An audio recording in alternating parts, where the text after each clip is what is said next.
হরিয়ানা, দিল্লি এবং বিহার জয়ের পর ভারতীয় জনতা পার্টিকে রুখে রাখা যাবে না। 377 হয়েছে, 77টা 177 করতে হবে। বাংলা জয়ের জন্য 77টি আসনকে 177 আসন নিয়ে বাংলা জয়ের বার্তা দিলেন মমতার মূল প্রতিপক্ষ শুভেন্দু অধিকারী। বিস্তারিত দেখুন। গতকাল কাটোয়ার মেমারি থেকে পরিবর্তন সভা করেন বিরোধী দলনেতা। মূলত পশ্চিমবঙ্গ জুড়ে তৃণমূল সরকারের সীমাহীন চুরি, দুর্নীতি, খুন, ধর্ষণ, নারী নির্যাতন এবং SIR নিয়ে মিথ্যাচারের প্রতিবাদে বিজেপি কাটোয়া সাংগঠনিক জেলার ডাকে পরিবর্তন সংকল্প সভা পরিণত জনসমুদ্রে। প্রধান বক্তারূপে উপস্থিত ছিলেন পশ্চিমবঙ্গের বিরোধী দলনেতা শুভেন্দু অধিকারী। সেই সভা থেকে নন্দীগ্রামের বিধায়ক মমতা ব্যানার্জিকে কড়া আক্রমণ করে বলেন, সভাটা হলো তো মমতার ছেলে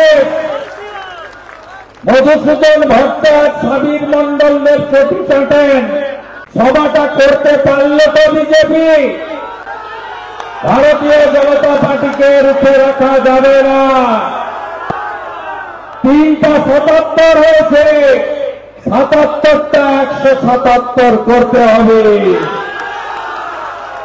27 বছর পরে দিল্লির জয়, আর এবারে বিহারে তো মমতা ব্যানার্জির আত্মীয় লালু প্রসাদের বেটা তেজস্বী যাদব দূরবীন দিয়ে খুঁজতে হচ্ছে বিধানসভায় বিরোধীতে আছে। ডবল সেঞ্চুরি, बिहार का जीत हमारी है, आज बंगाल का बारी है। মমতা ব্যানার্জির পায়ে কাঁটা ফুটেছে। 21শে জুলাই বলেছিলেন SIR नहीं करने दूंगी, पूरा घेराव हो जाएंगी। इतना सुंदर हिंदी, पूरा घेराव, कोई छोड़ने वाला नहीं है। और भाई को तो बोलছে हाथ ভেঙে দাও, কেটে দাও, নো SIR বাংলায় হবে না, হবে না, হবে না। আর যত চামচা আছে, এখানে একটা বর্ধমানের MLA আছে বালিচোর নিশীথ মালিক, বলে বিজেপিকে দেখলে জ্বালিয়ে দেব। নিশীথ মালিক কবে আসতে হবে তোমার বাড়ির সামনে বলো, সিকিউরিটি ছাড়া আসবো। তুমি যদি জ্বালাতে পারো তাহলে বলবো তোমার বাপের নাম ঠিক আছে। এসব ধমক চমক দিয়ে কোনো লাভ নেই। বদল আনতে হবে, আপনাদের বদল আনতে হবে, বদল আনতে হবে। আজকে আমি আসছি বলে চোর তৃণমূল বালি মাফিয়াদের দিয়ে কিছু পতাকা টাঙিয়ে, প্রথমে যখন জাতীয় সড়ক থেকে এই রাস্তায় নেমেছি, পাল্লার রাস্তায়, প্রথমে নমস্কার করে দাঁড়িয়ে আছেন মমতা ব্যানার্জি, আমাকে নমস্কার জানাচ্ছেন। নমস্কার করে বলছেন পাল্লাতে শুভেন্দু অধিকারী স্বাগত, নন্দীগ্রামে হারিয়েছ, ভবানীপুরে এসো না। আমি বলছি তোমাকে ভবানীপুরেও হারাবো, হারাবো, হারাবো। তোমাকে প্রাক্তন করবো, তোমার ভাইপোকে জেলে করবো। এ আমাদের শপথ, এ শপথ বদলানো যাবে না। তারপরে আরেকটা ডাকাত সাবির মন্ডল, তিনি 4টে ছবি টাঙিয়েছেন, বলছেন দাদা আপনি আসুন কিন্তু বালির কথা বলবেন না। তারপরে এই মধুবাবু, তিনিও হাত জোর করে অনেক ছবি টাঙিয়েছেন যে শুভেন্দু অধিকারী কয়েকদিন পরে তো প্রাক্তন হয়ে যাব, এপ্রিল মাসের পরে প্রাক্তন MLA হয়ে যাব, যদি বিপদে পড়ি একটু দেখবেন। আপনাকে নমস্কার।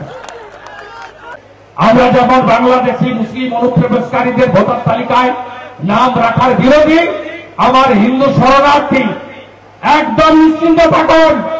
মোদী হ্যায় তো মুমকিন হ্যায়, মোদীজি আছে আপনাদের সাথে। মোদীজি কি করেছেন, অমিত শাহজি কি করেছেন, প্রথমে সিএ এনেছেন,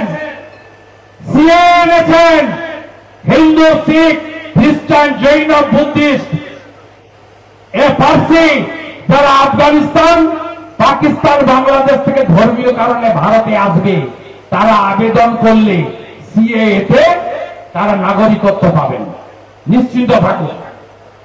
14 সাল পর্যন্ত। আবার কয়েকদিন আগে কি করেছেন, 2024-এর 31শে ডিসেম্বর পর্যন্ত যে হিন্দুরা বাংলাদেশ থেকে ধর্ম রক্ষা করার জন্য এক কাপড়ে চলে এসেছেন নিজেদের প্রাণ আর ধর্ম বাঁচানোর জন্য, তাদেরকে মমতার পুলিশ টাচ করতে পারবে না, গ্রেপ্তার করতে পারবে না, থানায় নিয়ে যেতে পারবে না, কেস করতে পারবে না। আর বাকিটা 2002 অব্দি নাম তো এমনিতেই উঠবে। 2002-এর পরে যারা আছেন সিএতে আবেদন করুন, ভারতীয় জনতা পার্টি বুঝে নেবে। থাকাটা নিশ্চিত। 2002-এর পরে ভোটার তালিকায় নাম ওঠার ক্ষেত্রেও আমরা অঙ্গীকারবদ্ধ। আমরা হিন্দু শরণার্থীদের পাশে আছি। জোট বাঁধুন, তৈরি হন, এদের তাড়াতেই হবে। পরিবর্তন সংকল্প যাত্রায় আমাদের একটাই লক্ষ্য, রাষ্ট্রবাদ, বিকাশবাদ, সুশাসন, সুরক্ষা। বাংলাতে বাংলার গৌরবকে ফিরিয়ে আমরা আনবই। আগামীকাল মুর্শিদাবাদের বড়োয়ার ডাক বাংলো মাঠে আমার সভা আছে, সেখানে আবার এত মানুষের সঙ্গে দেখা হবে।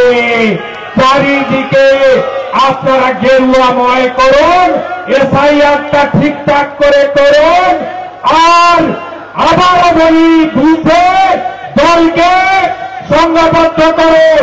প্রার্থী দেখবেন না, নিচে পদ্ম, উপরে নেতা একজন, তার নাম নরেন্দ্র দামোদর দাস মোদী। দড়ি ধরে মারাটান,